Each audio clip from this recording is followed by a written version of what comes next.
two legends. Go ahead and introduce yourselves, fellas. One time. Coach Alfred Powell, track and field and football, Dayton Public Schools, 36 years. 36, Coach. Coach Albert Powell, football, basketball, 40 years of coaching. Honor to have you guys here, man. Honor to have you here. 50 years of Dayton hoops. What's the first thing you think about when you think about that? One year stands out really for me was either the 73-74 or 74-75 three-way tie basketball, Dunbar, Roth, Roosevelt, all tied for the City League. It was tremendous. Styles brothers, Manuel at Roth, Dunbar had Crusoe and those guys, and Roosevelt was loaded also, Wilcox and folks. And it was really tough, and you can't, Colonel White in those days was no slouch, but everybody could win it, you know, so. And this is in the 70s? This is in the 70s. In the 70s. It was packed. You got to understand, Princeton Park, McKay's Park, all these places was always packed. Resurrection over in the Westwood, West Dayton area was a playground for future great athletes from sun up to sundown. So basketball was the king of the Dayton area. And yeah, it's all that is 50 true. Years, 50 years when you think about it. When I think about it, I said, man, it's just amazing games. Going to watch these games and seeing the love that people had to come and cheer their family members on. How serious they took it. And, you know, I had family that was raised in soda baths and Argent courts. So when we would stay all night over our siblings' houses or whatever, you see all these different jackets, you know, varsity jackets people would be wearing, and you just wanted to be a part of that. There was a lot of pride in the school that you went to as well. And then you seen people who would transfer out of a school and end up at a Stivers, and you think about a Frankie Sanders and all those. What if they had stayed at their home schools? It would have been illegal. You see what I'm saying? And Russell and all those guys, and Mitchell, that was Stivers, and they had roots other places. So the talent was phenomenal in Dayton, and there was so much pride related to that as well. And you just think about that, man, and you like, will that era ever be matched again? You know? And I don't. I think it would always be the love for it, but not the competition and the passion that we saw then. And we're probably prejudiced. I remember as little kids, we used to get dropped off at the Coliseum at the old fairground. Oh yeah. Old Rotunda. Yeah. Man, to be some with battle. $3 in your pocket. Yeah, that was big know. money. You know, so you watch games, Packed man. house, huh? Yes, Packed house. yes. Because Roosevelt didn't have a big gym, Stivers didn't have a big gym, so certain games they had to move. You know, so you go to the Coliseum, and there'd be fights after that, and parents say you ain't going to another game. Next week you're right back there. It was just the atmosphere, huh? Oh yes. What is it about the competitive atmosphere of basketball? It's the bragging rights, man. It's the bragging rights. And you got to understand, it wasn't a lot on TV then, but certain teams, the Celtics, the Royals, you know. So it's just the lure of basketball, man. And I can remember a person that wasn't part of Dayton Public Schools, but was a legend. Ike Thornton's father was a great athlete out of Dayton before the 70s. But Roger Brown that came out of University of Dayton, and he's a legend. And he used to go around to Dayton Public Schools and practice with different teams and stuff because he had got banned for a year in college. So it meant a lot. I mean, then you had the Industrial League. You can't forget about that. A lot of people didn't get the opportunity. The Industrial League was high school players and people that went to work at Inland, Delco, GM, McCall's factory. all that, man. Yeah. And these were great athletes. And they would form teams, and then Industrial League. You got to get somebody here to talk about that. That Industrial League was tremendous. Great competition. Sell out, you know, and they played locally and nationally. Yeah. Again, I think about when you ask the question about the competition and why so many of our athletes gravitate towards basketball. I put my psych hat on at that point in time and say it's a face sport, and people like to be seen. But one of the beautiful things about basketball, particularly within the black culture, is the fact that we play above the rim. And it's always fascinating to see a human being fly through the air. The dunk is just not a dunk. It's a form of communication that everyone seemed to understand that unwritten language and fascinated by it as well. And it was for West Dayton and other cities like Dayton who had segregation, it was the place when you went to those arenas where you hope it was going to be fair, because as long as the game was called fairly, you could see who was superior in that moment, in that time. So it was just a beautiful time, man. And nothing was like basketball above the rim. It's ballet in the air. To see a Frankie Sadness come down and pop 4 and 5 in a row. To see a Donald Smith, man, and a Phil Lumpkin. It was magic with the basketball. You just wanted to go home and get a basketball and try to do what they did with it. You're like, this is not humanly possible. To see the Cash brothers just dominate, and don't break a sweat. Didn't break. I promise you, I never saw them sweat. But it was just God-gifted athletes at that time. Gates, and how smooth he was on the court, directing it. I mean, man, it's unbelievable. Can't find words. Right. What's changed? The sport is longer. Even now with high school basketball, in my last year coaching, they said, well, we start camp in May. I'm like, I'm working in the yard in May. What you mean? They changed the rule. Ohio was one of the last states to allow basketball to start that early, because the southern athletes, Florida, Georgia, Texas, their sports in any sport is always spring football, track all year round. They got the weather for it, softball in February. So basketball in Ohio was always behind. Couldn't start to June, and then you could only got so many days. So it got longer. AAU is a $1 billion industry. The NIL now is kids making money before he's 17, 18 years old. So that's what changed. It's some good to that, but then there's some drawbacks to that also. I think kids become one-sided. They don't realize there's other 6-foot guards. They think they're the guy, and the 5'10" guy that has the dream of being in the league. I don't want to destroy nobody's dream, but I tell them all the time, look at rosters, and thinking that you always got to go to the big D1 school. Look at rosters. You see guys on there, Siena, different colleges that you didn't realize that guy could play. You look at Indiana, look at their bench. You wonder where those people came from. They all weren't necessarily big university schools, And basketball, you got to be special, and the timing's got to be right. We'll come back to Mr. Powell on what has changed as far as basketball in the last 50 years, right? A lot has changed from the 3-point shot to the set plays and independent play, things like that. But one of the things that have changed the most is the parent that's living vicariously through the student athlete. And that's a major piece in the line of work that I'm in, and the pressure that's put on the child to produce. And when the child is seen as a free bank account, perhaps, in the future, and we don't understand what they are internalizing with that pressure.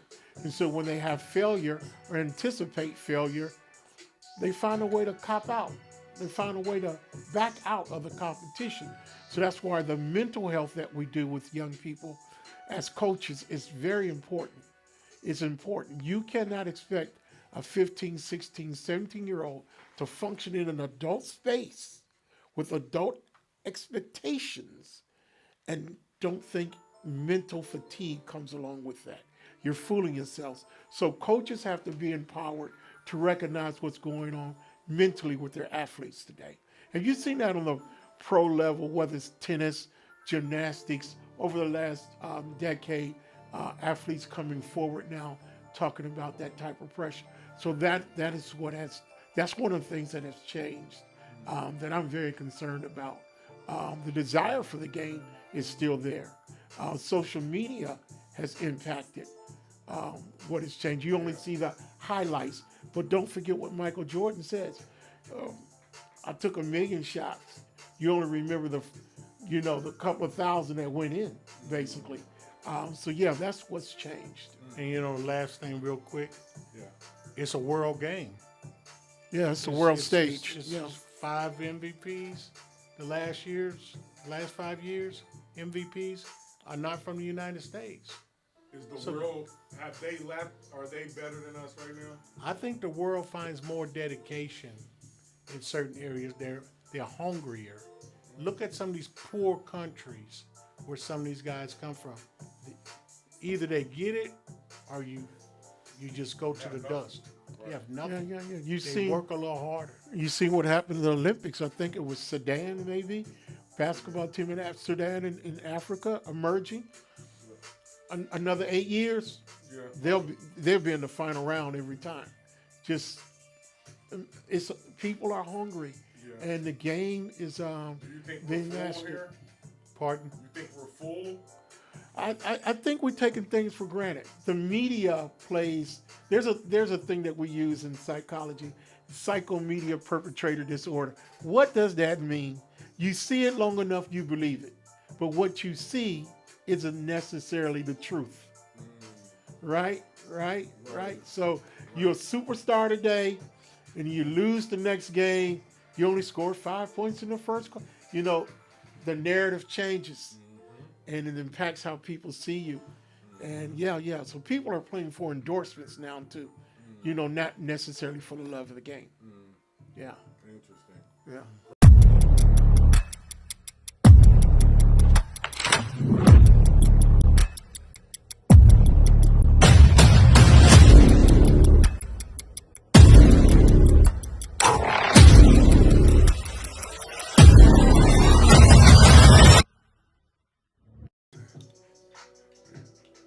Make me want to put my glasses on, Jay. You over here stunting so hard on them.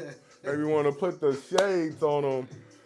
Let's get to it. What's up, ladies and gentlemen? We in the lab. SC Live 365, 50 years of Dayton hoops. And it's our Artist Spotlight series. It's been going crazy of late, but this guy may top the cake. No, seriously, he's one of the rising goats in the industry, and we'll talk about him on that side. But this guy making waves all over the country. Dayton's best kept secret, the one and only Jason DBKS, man. Appreciate you, my boy. Man, you already know, man. I appreciate you having me. You already bro. know, man. You already know. My God, man. Crazy. How's life treating you, man? Man, everything going good. I can't complain. Another day, another dollar, man. I'm just blessed to still be here pushing and doing what I'm doing. Yeah, doing it up, man. Now, Artist Spotlight series, man. We've been rolling this thing out, and starting from the top with Bar Mitch. You know what I'm saying? It's been a elite group of guests, man. But you're coming on here not only with the music, but now you become an actor. Now you become a producer. You got so many. You got series coming up. You got your. How does it feel to be in this position right now, bro? Because all eyes are on you right now, bro. Man, it feel good. It feel good to be here. I work better under pressure, so I always say that. So even like with the stuff that I'm doing now, it don't really be too much to me. I'm just working on the next thing and just Yeah. keep on pushing. So I don't never let nothing get to me or let myself get the big head or be like, I done accomplished this. Yeah. I'm always striving to keep on pushing and doing better and pushing myself to that next goal that I'm trying to reach. So I don't too much look at nothing like pressure. I don't look at nobody as competition. I don't even too much pay nobody attention. I just stay tunnel vision, keep working. There it is. Now you got a lot of projects on tap, right? Yeah. Let's start with the artist first. Okay. Cause, what's next for you on the artist side? On the artist side with the music, like I always tell people, a lot of people think I stopped doing music, but in all actuality, I never ever stopped doing music. People knew me when I was doing the music. I was the only artist that was getting CDs and printing up 1,000 CDs at a time, and I was really out here in the streets selling my CDs when all these other rappers would say, I'm dropping a mixtape, and they'd just have a mixtape party and have like 10, 15 CDs, get those out and say, I'm about to work on my next project. So that was the trend here in Dayton and around these cities. I was really getting thousands of CDs and selling my CDs, dropping some every few months. So that was just the thing with me and dropping videos. So where now I don't be doing that. So people think I stopped doing music, but I make more music now than ever. I never stopped. I just kept on recording music, and now I just put them on my movies. So it's like, but now I'm about to get ready to start dropping more visuals and videos, but I was just planting it in people's heads. Like a lot of these songs that y'all been watching in these movies, y'all been listening to them, and y'all don't know that it's me. So now I'm about to drop the videos to them, and then people gonna be like, damn, I like this. I didn't know that was even you. So I done reinvented myself to where if you ain't know me a few years ago and knew me when I was doing music, all you know me for is the movies. So I done kind of reinvented myself, but I'm about to make one last run on the music side with my artists and different stuff like that, but just more or less put more visuals out and just putting a face to the music so people who didn't know that I do this know what it is. Still in the game, bro. Yeah. So don't sleep on this guy on the music side. He's still, and 5 years ago we did that. I had you come and do. Oh my gosh, the concert at out at JD Legends. Is that where? Yeah. And now they don't even let people do concerts out there no more. But the guest that we had out, that one was crazy. You came down and ripped it up for me, and I appreciate that. Never forget you for that. Now, the producer. You decided. What was the first movie you said, yo, I want to make a movie, bro?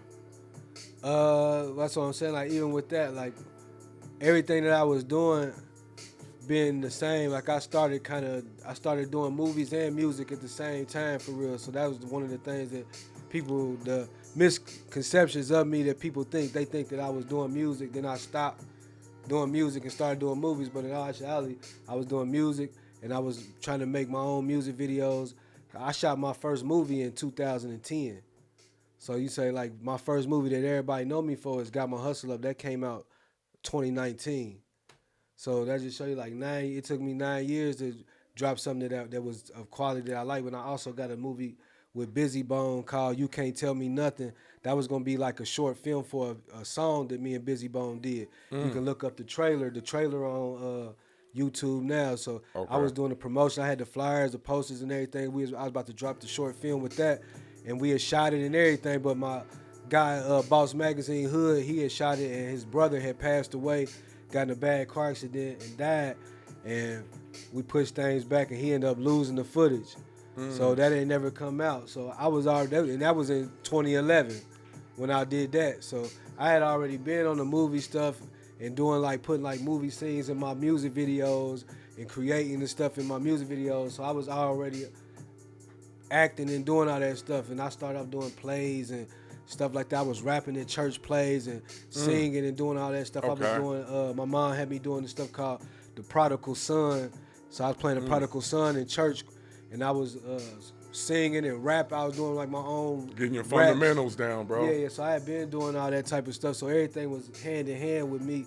Rest in heaven to Miss Hampton, for sure. Yeah, you already know. The queen. But yeah, I was already doing all that stuff to where it was like, even in Dayton, there was other people that was doing movies like in 2012, 2013, 2014, they was doing movies and they casted me for it, and they never came out. So I was able to learn from their mistakes. And plus, I had already shot my movie in 2010, 2011. I ain't like how I did it, so I'm like, man, I'm going to get stuff together so I can put something out of quality. And then even like my movie Got My Hustle Up, I had paid Peso in 2014 to shoot it. And his grandma had passed away. I went to the hospital, gave him the deposit at the hospital. His grandma passed away 2014, and he ended up kind of getting missing and disappearing for a while to where we ain't started filming until 2016.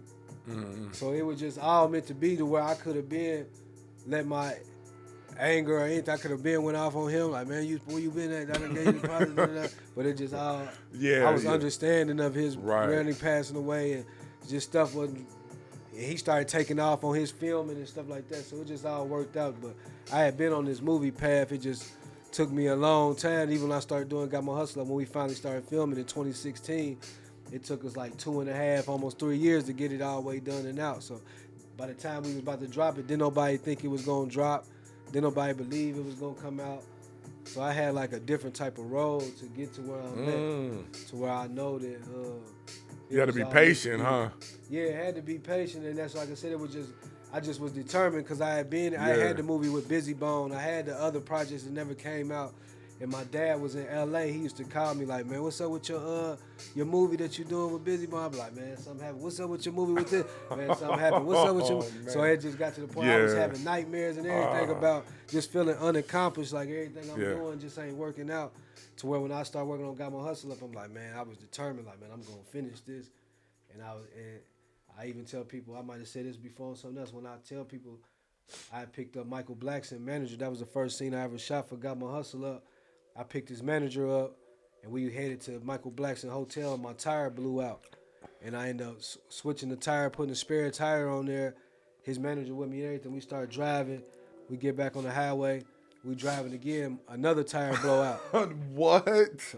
I ended up having to leave my car at the close near right here, right by the Dayton Mall exit. When you get out the exit, you turn right. It's some apartments right there by that Marathon. Oh, okay. And I left my car right there at them apartments. We caught a Uber. This one, the Ubers and stuff, just had started. This is 2016. I left this is my very first scene I ever shot for Got My Hustle Up. My first scene shooting with Peso. 2 tires blew out. My first scene ever. People think me and Bupac was like best friends all forever, but this was my first time really ever kicking it with Bupac. Everything happened that same day, and I was able to shoot that scene with Michael Blackson, and I built the whole movie around that scene. Like that scene, like an hour in the movie, I built the whole movie Got My Hustle Up around that first scene. So it was all meant to be. Like if I would have let the tires stop me, I wouldn't have never even probably got the movie done. So Blackson, he was like, man, this is crazy. I know he was. Well, he was at the hotel. I had his manager with me. Oh, his manager. Yeah, his manager was riding with me. So me and his manager still cool to this day. Got to be after that, bro. He was a witness to it. Like, man, you ain't never stopped going now to see me from now to from back then. That's amazing, bro. He showed love because he know, like, man, you could have gave up then, but you kept on pushing. It was really something trying to stop you. Yeah. From, you know what I'm saying, accomplishing that. So I that's a true story, a fact to where I know that the devil was really trying to stop me from making, because I ain't even know normal stuff like 2 tires bust within less than like 10 minutes apart. So it's like, and this really happened. So I just know that just always been my motivation to keep pushing, because I knew it was something trying to keep me from reaching my destiny. That's what a story, bro. What a story. Yeah. And here we are now. 10 years later. Man, it's an honor and pleasure. We'll be back here in a moment. Don't go away. 50 years of Dayton Hoops. We'll be back. Safe Haven Cleaning is your go-to for transforming your space. From residential to commercial, our experts handle it all, creating a clean, safe environment in every space we touch. At Safe Haven Cleaning, we truly do it all, from wall to wall. Call Safe Haven Cleaning today, 937-232-6119, or visit us online at safehavencleaningllc.com. What's up, ladies and gentlemen? It's your boy D-Cash. We back in the lab, SC Live 365, 50 years of Dayton Hoops on the horizon here. Special thanks to Dayton 24/7 Now Studios once again. And right now we have our business spotlight series going crazy, and we have another great guest in the building. Now this guy is a legend, but he's able to reinvent himself over and over and over, and he has a story to tell along with some merch to sell. We got the one and only K-Red in the building, man. What's happening? What's up, my boy? You already know. Yeah, Yes, sir. you, Long time. You in here, long time. You been a long time on the grind, but you're at the top of the game right now, man. How you feeling, bro? Man, I'm blessed beyond measures. You hear me? Yeah. Thankful. Just I'm out here. I'm grinding. I'm free. You know what I'm saying? That's No a beautiful question. thing. Yeah, no question. Yes, sir. And you've taken your talents and you've kind of moved them into another area of expertise here. Yes, sir. Yes, sir. Now the first one is the merchandise. Let's talk about the K-Red apparel and how you started. How did you start that, bro? Okay, so with the clothes, of course, everything started with the music. So to be honest, music is the first merch that I sold. You know, music what I'm was your saying? first love, bro. Exactly. So I did a song called "I Ain't Got It." You know, back in the day, back in like 2009, did a. When was the first time you rap? When you rap, bro? My first rap. First time you decided you were gonna rap. 1988. I was in the second grade, Allen Elementary. I did my first talent show. Me, Mario Fowler, Sean Russell, and my brother Andre Booker. We did a song called "Welfare Checks." Dre's older brother wrote the first verse. I wrote the second verse. And we won the talent show in the second grade at Allen Elementary. Yes, you was sir. hooked, bro. Yeah. You was hooked. Hey, I was a hook to the attention.